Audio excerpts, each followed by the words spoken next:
Hello guys, welcome back to another audiobook of class 11th biology chapter number 8 cell unit of life। जी हाँ, आज हम करने वाले start अपने क्लास 11th बायोलॉजी का chapter number 8 cell unit of life के इस ऑडियो बुक 1 में नए चैप्टर का शुभारंभ।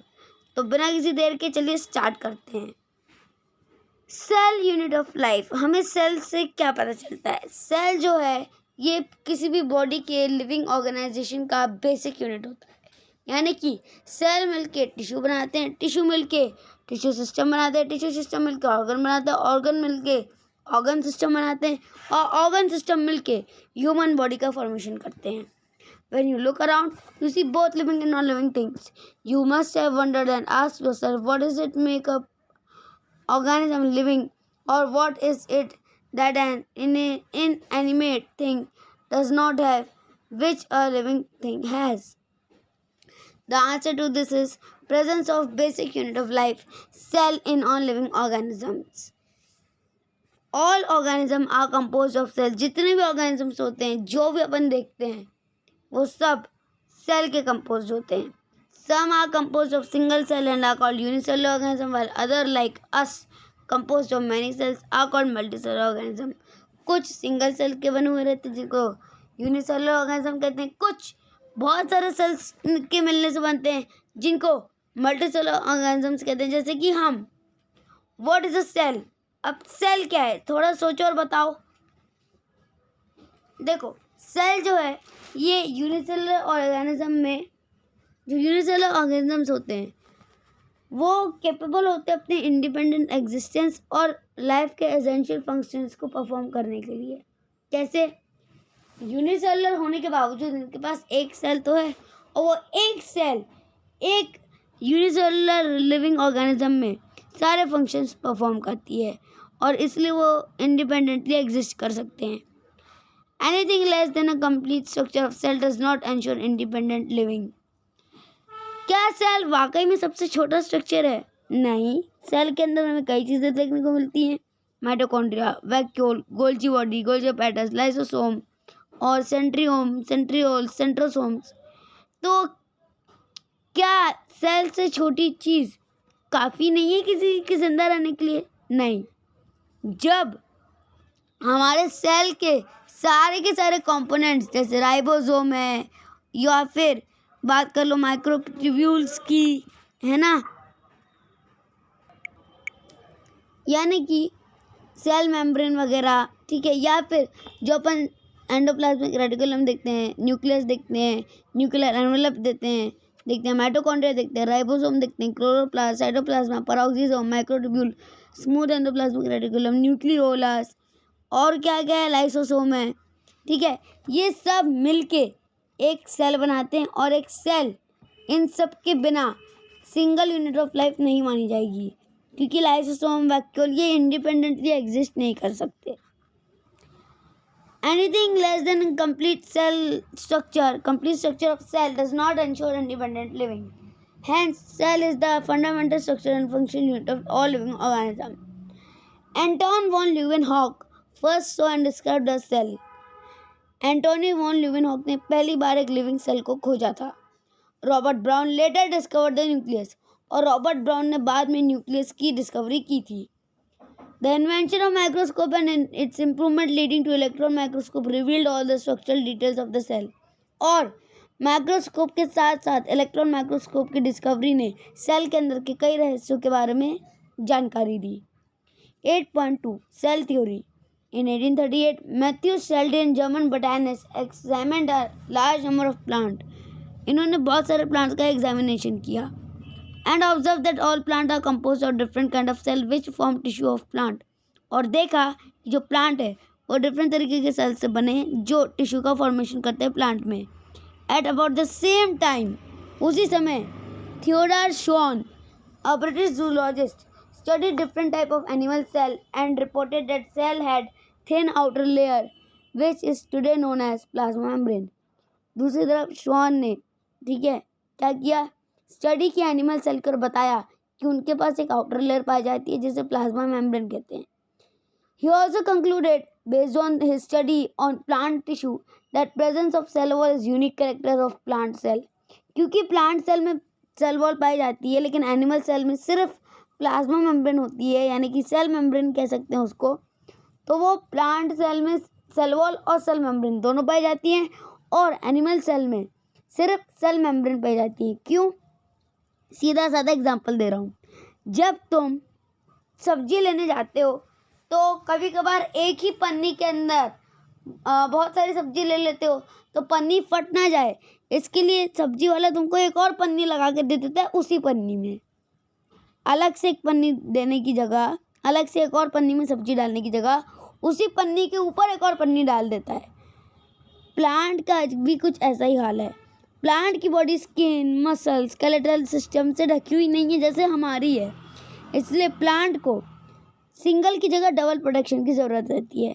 इसलिए उसके पास सेल के साथ साथ प्लाज्मा मेम्ब्रेन दोनों पाए जाते हैं। जबकि एनिमल सेल के पास स्किन टिश्यूज होते हैं, पहले स्किन, फिर मसल, फिर बोन्स, फिर स्केलेटल मसल्स, उसके बाद इसकी सेल्स। तो उसके पास तो ऑलरेडी इतनी कवरिंग है, तो इसलिए उसके एनिमल के सेल्स के ऊपर, या कह लो यूकैरियोट्स जो होते हैं यानी हम, एनिमल, इंसेक्ट्स, इन सब के ऊपर जो है प्लाज्मा मेम्ब्रेन ही पाई जाती है और सेल वॉल एब्सेंट होती है। He also concluded based on the study that plant tissue that presence of cell wall is a unique character of plant cell. On the basis of this, Schwann proposed the hypothesis that body of animal and plant are composed of cell and product of cell. और Schwann ने ये कहा कि cell जो है वो animal और plants दोनों में पूरे बॉडी का कॉम्पोजिशन बनाता है। Schleiden and Schwann together formulated the cell theory, और स्लाइडन और श्वान ने दोनों ने मिलकर सेल थ्योरी दी। This theory, however, did not explain as how new cells were formed. हालांकि इस थ्योरी से ये नहीं बता पाए वो कि नए सेल्स कैसे बनते हैं। Rudolf Virchow first explained that cell divided and new cells are formed from pre-existing cell. उन्होंने बताया पहली बार कि सेल जो होती है वो डिवाइड होती है और न्यू सेल्स बनाती है from the pre existing cells, जिसे उन्होंने नाम दिया omnis सेलुला E सेलुला। He modified the hypothesis of Sladen and Schwann to give cell theory a final shape. और उन्होंने स्लाइडन और श्वान की दी गई हाइपोथेसिस को एक नया रूप दिया और उनकी सेल थ्योरी को सक्सेसफुल बनाया। Cell theory as understood today is first, all living organism are composed of cell and product of cell.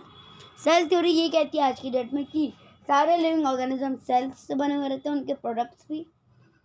दूसरा, all cell arise from pre existing cell, जितनी भी सेल्स होती है पुरानी सेल से ही डेवलप होती हैं। ठीक है। 8.3 an overview of cell. You have earlier observed cells in an onion peel and और human cheek cell under microscope. देखा है तो ठीक है, नहीं तो कोई बात नहीं है। Let us recollect this structure. चलो उनके स्ट्रक्चर को फिर से पढ़ते हैं।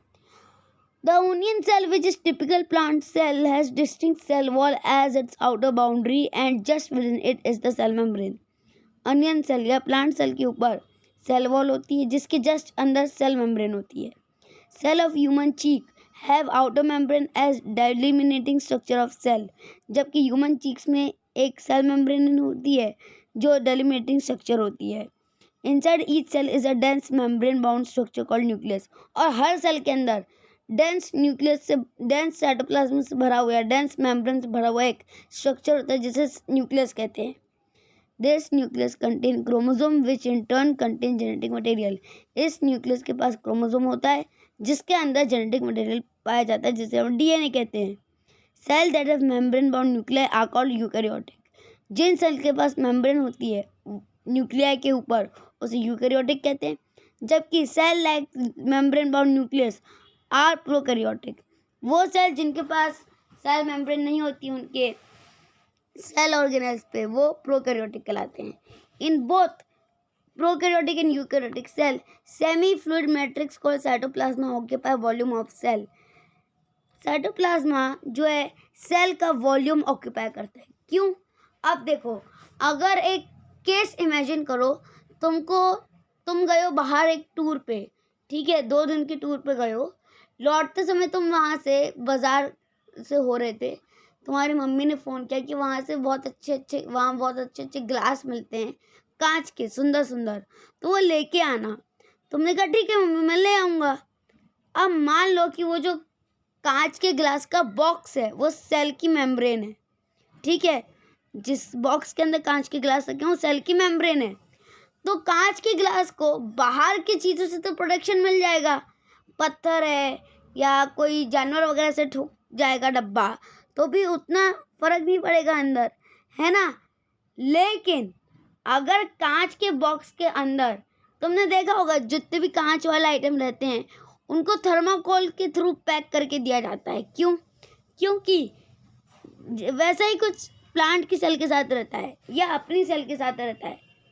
साइटोप्लाज्म क्यों होता है? देखो, कांच के ग्लास, जब तुम चलोगे, बैठोगे, ट्रेन में चढ़ोगे, उतरोगे तो तुम्हारा बैग हिलेगा, बैग के साथ अंदर रखे कांच के ग्लास का बॉक्स भी हिलेगा और बॉक्स हिलने के कारण अंदर के कांच के ग्लास भी हिलेंगे और कांच के ग्लास आपस में हिल के या टकरा के टूट ना जाए इसीलिए उसमें थर्माकोल लगा रहता है।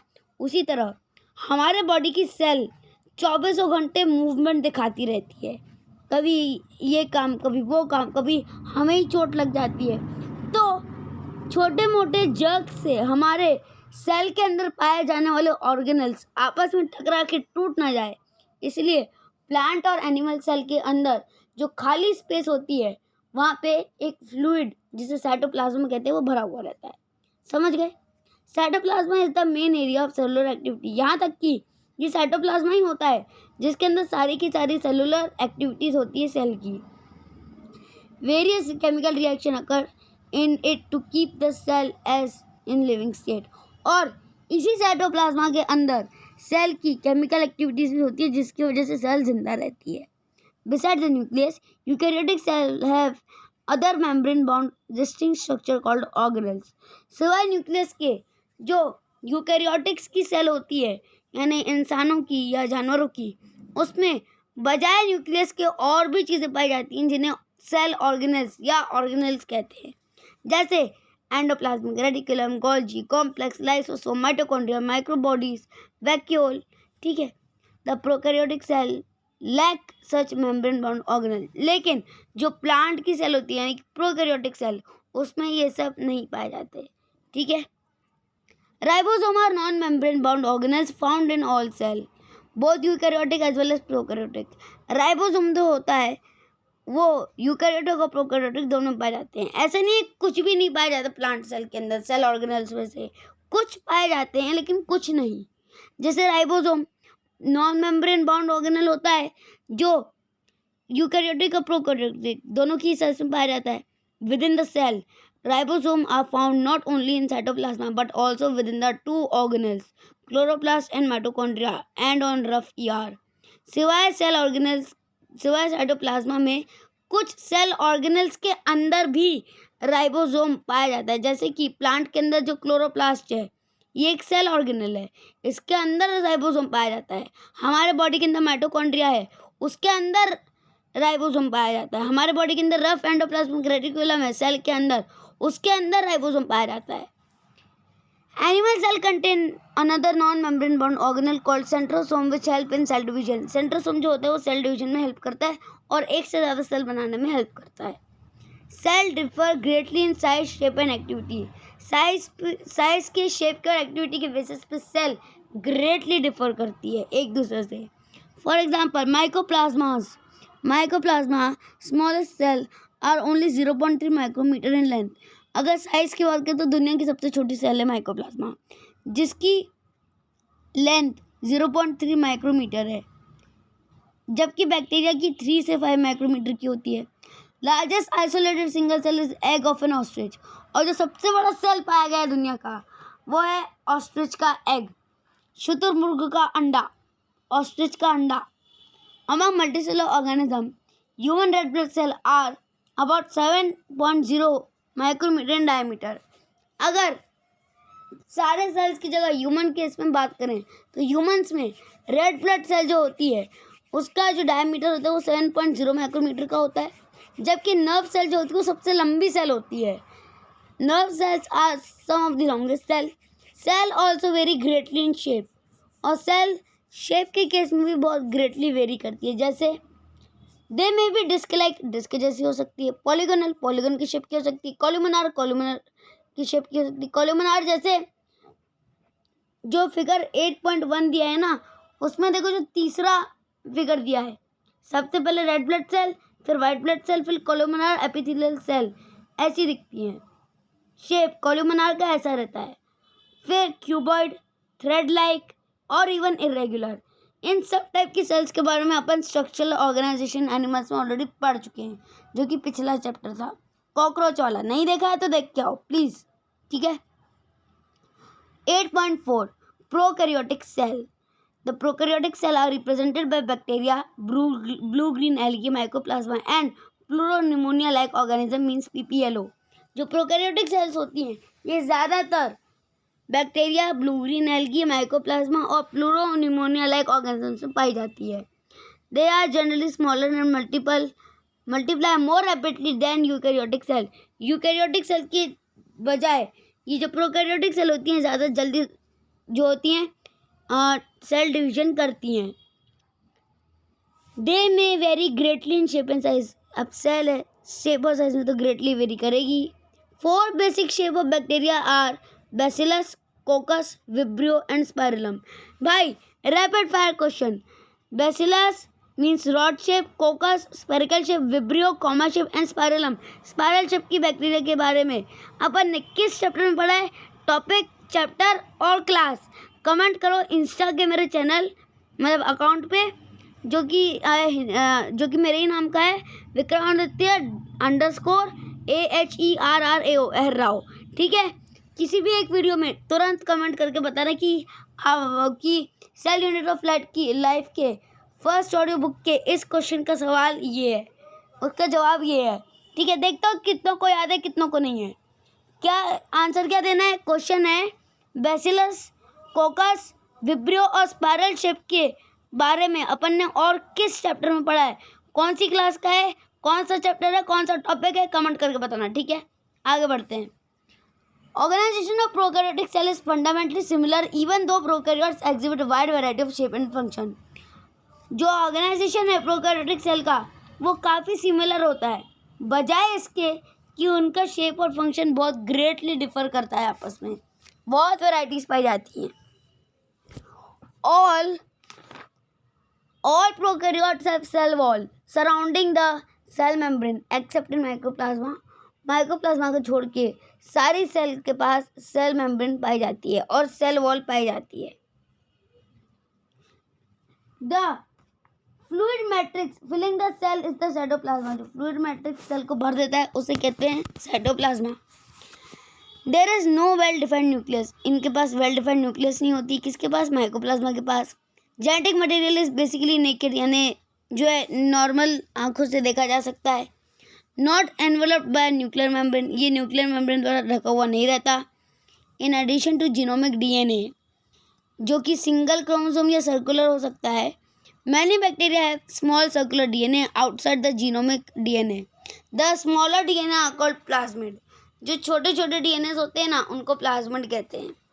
और डीएनए सर्कुलर शेप का हो सकता है, लीनियर शेप का हो सकता है और डबल हेलिकल स्ट्रक्चर का हो सकता है, कई स्ट्रक्चर में पाया जाता है।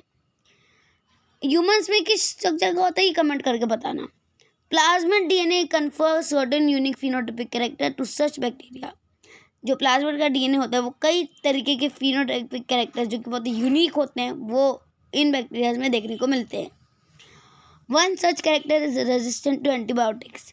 एंटीबायोटिक के रेजिस्टेंस में जो पावर डेवलप होती है वो एबिलिटी अपने इस बैक्टीरिया यानी प्लाज्मिड के पास पाई जाती है। In higher classes you will learn that this plasmid DNA is used to monitor bacterial transformation with foreign DNA. आगे जाके अपन पढ़ने वाले हैं कि डीएनए जो है बैक्टीरिया की तरह ट्रांसफॉर्म करके अपना फॉरेन डीएनए जो इन्फेक्टिंग बॉडी है जिस होस्ट की उसमें डाल के होस्ट को इन्फेक्ट कर देता है। Nuclear membrane is found in eukaryotes. Nuclear membrane जो होती है यूकैरियोट्स में पाई जाती है। No organelle like one in eukaryote are found in prokaryote cell except for ribosome. Ribosome को और कुछ और ऑर्गेनल्स को छोड़ के बाकी सारे जो ऑर्गेनल्स है जो यूकैरियोट्स में देखे जा सकते हैं वो प्रोकैरियोट्स में नहीं होते। Prokaryote have something unique in the form of inclusion. Inclusion के फॉर्म में इनके पास कुछ यूनिक होता है। Specialised differentiated form of cell membrane called mesosome is characteristics of prokaryote. Mesosome जो होती हैं, जो बहुत ही डिफरेंट टाइप की सेल होती हैं, ये एक बहुत ही अच्छा कैरेक्टरिस्टिक होता है प्रोकैरियोट्स का, यानी प्रोकैरियोट्स इन्हीं मेसोसोम्स की वजह से जाने जाते हैं. They are essentially infoldings of cell membrane, और इन्हें एसेंशियली इनफोल्डिंग्स कहा जाता है सेल मेम्ब्रेन की. ठीक है, अब इस ऑडियो बुक में अभी के लिए इतना ही. मिलते हैं नेक्स्ट ऑडियो बुक में with new topic, that is cell envelope and its modification. ठीक है, तब तक के लिए ये ऑडियो बुक 1 अच्छी लगी हो सेल यूनिट ऑफ लाइफ की, तो यार लाइक कर देना, शेयर कर देना, सब्सक्राइब कर देना, कमेंट कर देना. इंस्टाग्राम के चैनल पे जो कि है मेरे ही नाम का विक्रमादित्य -AHERRAO एहर राव. ठीक है, वहाँ मुझे फॉलो भी कर लेना. वहाँ पे मैंने बहुत ही अच्छे और इन्फॉर्मेटिव वीडियोस भी डाले हैं शॉर्ट्स के फॉर्म में. यूट्यूब पे अगर बात करें तो कई चैप्टर्स में ऑलरेडी वीडियो फॉर्म में डाल चुका हूँ. जैसे कि तुम्हें पता है, क्लास 10 से लेकर क्लास 10 से लेकर 12 तक के साइंस के वीडियो लेक्चर्स के लिए हमारे चैनल हिंदी सत्याग्रह में विजिट करो. और साथ ही साथ ऑडियो बुक की प्लेलिस्ट की अगर बात करूं तो audio book class 11, audio book class 12 नाम की प्लेलिस्ट ऑलरेडी बन चुकी है. और विक्रमादित्य एहर की प्लेलिस्ट में तुमको सब मिल जाएगा, चाहे ऑडियो बुक हो, वीडियो हो, एक्सप्लेनेशन हो, शॉर्ट हो या स्क्रीन रिकॉर्डेड वीडियो हो, सब. और अगर मैं 11th के मटेरियल की बात करूं ऑडियो बुक में, तो मैं ऑलरेडी इसमें biological classification, plant kingdom, morphology of flowering plant, structural organisation animal और बायोमोलिक्यूल्स, साथ ही साथ body fluids and circulation and breathing and exchange of gases, ये मैं ऑलरेडी डाल चुका हूँ. और सेल का भी मैं अब डालना शुरू कर दिया है. ठीक है, इसके अलावा 12th में क्या क्या है ऑडियो बुक 12th के लिए. 12th के ऑडियो बुक में मैं sexual reproduction, flowering plants, human reproduction, reproductive health, principle of inheritance and variation और मॉलिक्यूलर बेसिस ऑफ इनहेरिटेंस के कुछ वीडियोस, पूरा चैप्टर नहीं, कुछ वीडियोस मैं ऑलरेडी डाल चुका हूँ. किसके? मॉलिक्यूलर बेसिस ऑफ इनहेरिटेंस के. बाकी जो 12th के बाकी के चैप्टर है, फ्लावर वाला, ह्यूमन रिप्रोडक्शन वाला, रिप्रोडक्टिव हेल्थ वाला, प्रिंसिपल एंड इनहेरिटेंस वाला, वो मैं उसके सारे वीडियोस डाल चुका हूँ. ठीक है, उसके अलावा मैं इंस्टाग्राम पे अवेलेबल हूँ, जैसे कि तुमको पता है, विक्रमादित्य_AHERRAO एहर राव के नाम की आईडी से. तो वहाँ जाके मुझे फॉलो कर सकते हो. वहाँ पे तुम्हें कई इन्फॉर्मेटिव वीडियोस देखने को मिलेंगे और साथ ही साथ कई important notes related to chemistry भी तुमको पता चलेंगे. ठीक है, तो यार ये वाली ऑडियो बुक अच्छी लगी तो लाइक कर देना, शेयर कर देना, सब्सक्राइब कर देना, क्योंकि बहुत मेहनत लगती है.